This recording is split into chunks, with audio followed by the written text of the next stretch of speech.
అంటే సైనస్ వచ్చిన తర్వాత వాళ్ళ లైఫ్ అనేది ఎలా ఉంటుంది సార్? ఏ విధంగా దాన్ని మనకి సైనస్ లేదా సైనసైటిస్ వచ్చింది టెస్ట్ చేయించుకోవాలని నిర్ధారించుకోవాలి? సో బేసికల్గా ఇక్కడ మనకు తెలియాల్సింది ఇంపార్టెంట్ ఏంటి అంటే సైనసైటిస్ వచ్చింది లేనిది అనేది మీరు ఒక ఈఎన్టీ డాక్టర్, చెవు ముక్కు గొంతుకు సంబంధించిన డాక్టర్ని కలిస్తే వారు చెక్ చేసుకొని మీకు ఎప్పుడెప్పుడు వస్తుంది సిమ్టమ్స్, ఎన్నిసార్లు వస్తుంది, ముక్కులో ఎలా ఉంది, ఆ మార్పులు ఎలా ఉన్నాయి, ఒక చెవు ముక్కు గొంతు డాక్టర్ స్పెషలిస్ట్ మాత్రం చూసి చెప్పగలిగే ఒక డయాగ్నోసిస్, ఒక కన్ఫర్మేషన్ సైనసైటిస్ నంబర్ 1.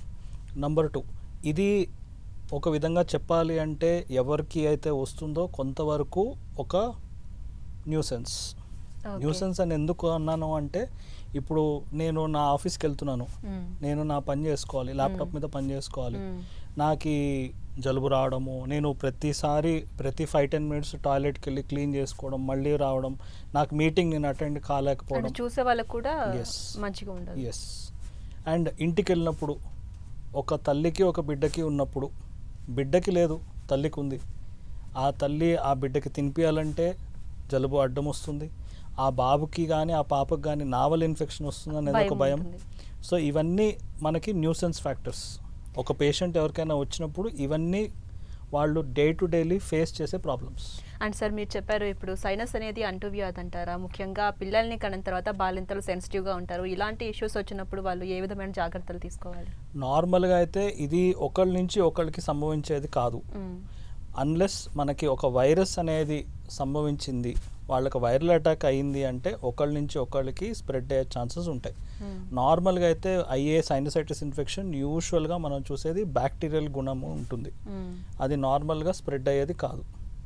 కానీ కొంతమంది జాగ్రత్తలు తీసుకునేది ఇంట్లో లేదు, మా బాబుని పక్క రూమ్లో పెట్టేశాము, మేము పక్క రూమ్లో ఉంటున్నాము, అంత అవసరం లేదు, మీరు ట్రీట్మెంట్ చేయించుకుంటే మీ బాబుకి కానీ పాపకి కానీ రాదు. అండ్ కొంతమంది కొన్ని ఇన్ఫెక్షన్స్ కావచ్చు, వైరస్ కావచ్చు, వారసత్వంగా కూడా వస్తుంటుంది అని చెప్పి భ్రమపడుతూ ఉంటారు.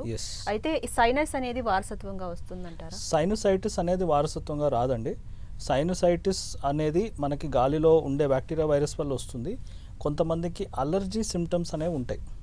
ఫర్ ఎగ్జాంపుల్, నేను నా ఇల్లు క్లీన్ చేసుకుంటున్నాను, ఆ దుమ్ముకి నాకు తుమ్ములు వరుసగా 10-15 వచ్చాయి, రన్నింగ్ నోస్ వస్తుంది, అది అలర్జీ.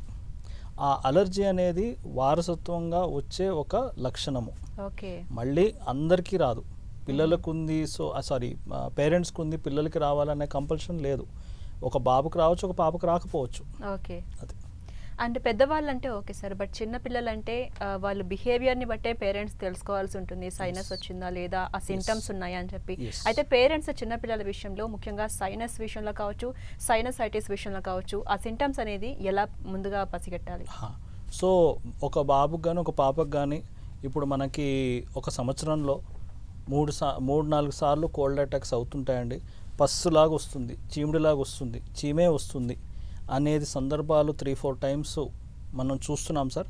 ప్రతిసారి నేను పీడియాట్రిషియన్ దగ్గర తీసుకెళ్తాను, వాళ్ళు యాంటీబయాటిక్ ఇస్తారు, తగ్గుతుంది, కానీ మళ్ళీ వస్తుంది. సో ఇక్కడ మనకి సైనసైటిస్ డయాగ్నోస్ చేసే కరెక్ట్ పర్సన్ వచ్చేసి చెవు ముక్కు గొంతు డాక్టరు.